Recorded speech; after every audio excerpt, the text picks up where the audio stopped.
If you find yourself with a camera in your hand and want to learn how to use it, please subscribe to this channel, like the videos, comment below. Hey Photos family, there are some issues when you go out to shoot somewhere and light is added to your scene that you did not anticipate, you cannot necessarily control. I want to share with you an incident when I was out shooting a fireworks show recently. There was an issue because I was in a sports field area, and that means there are roads and parking lots nearby. Somebody was trying to turn around, and I'm not griping about this person, but as they pointed the front of their vehicle into a grassy area and they saw at the end of the field some people sitting there, it would have been courteous to turn their lights at least to their running lights so they could see what's going on and what was nearby that they were not going to hit. But they weren't shining their bright headlights of their vehicle into our eyes and taking a little bit of enjoyment away from our viewing the fireworks show. Number one, I'm not sure why they were driving off. Maybe they had an issue that they were trying to get to. It was a little bit long though, just to be standing idle and shining their headlights at us because whatever they were trying to do, they ended up turning around from facing one direction to facing the opposite direction and driving off. I would imagine, were waiting on traffic to clear so that they could turn around. However, the difficulty for us was we were trying to watch the fireworks and they were directly under the visual horizon of where the fireworks were going for us, so it was creating a glare for our eyes. Issue number two for me was their headlights were shining directly into my camera lens, and that was a real hardship to me.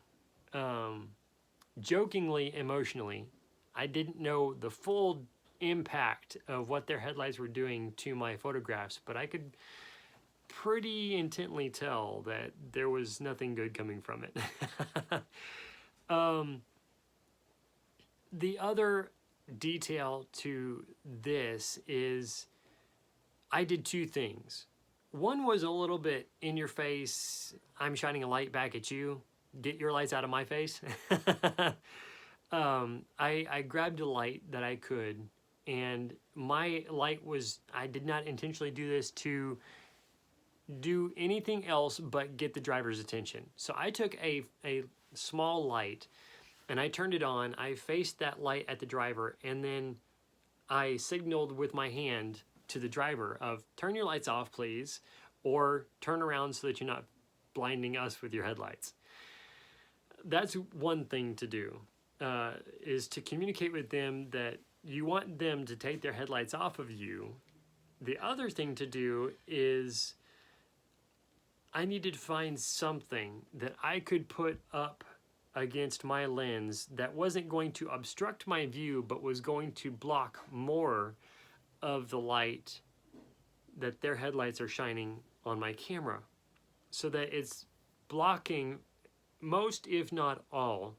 And I really think you're not going to get all, just because the dispersion of the light from the headlights is going to be enough. It's going to cover all of your lens. So to stop all, you have to stop all light of your camera lens seeing that environment, and that would block your shot. So you want to end up blocking most of the light.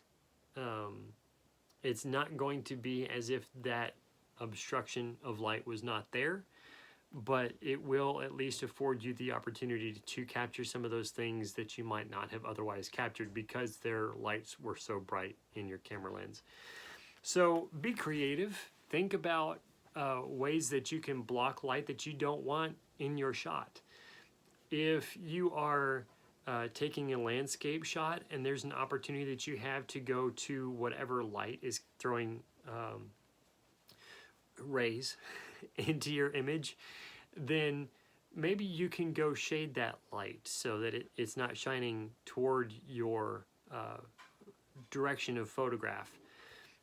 If it's a portrait and you are not in studio, you're outdoors, then you might be able to go speak with the person that's shining a light in your direction, or there's a possibility of a light in the area where you're shooting. You go shade that light from your subject. There's a lot of options. This one just happened to be a little bit more difficult because it was more of a transient situation. The vehicle would not be there forever, or at least we hoped. We didn't really know because it had been there for long enough to us. The other detail in all of that was I really didn't know how to take photos around that vehicle unless I was behind their lights. I should say it this way: unless their lights were behind me and shining the opposite direction of the direction I was photographing, then I wouldn't have an issue if that were the case. But since they were shining into my camera lens, I had an issue, and I had to figure out one way or another to hold up something which was able to shade my camera from their headlights shining down my camera lens onto my sensor. That was an interesting issue to navigate around. Let me know down below in the comments of what issues you've had to overcome with uncontrolled situations in your photographs. Give us a thumbs up, and if you're not yet a subscriber, we would love to add you to our Photos family, so please subscribe and let us know. We would love to have you, and thank you so much for watching. God bless.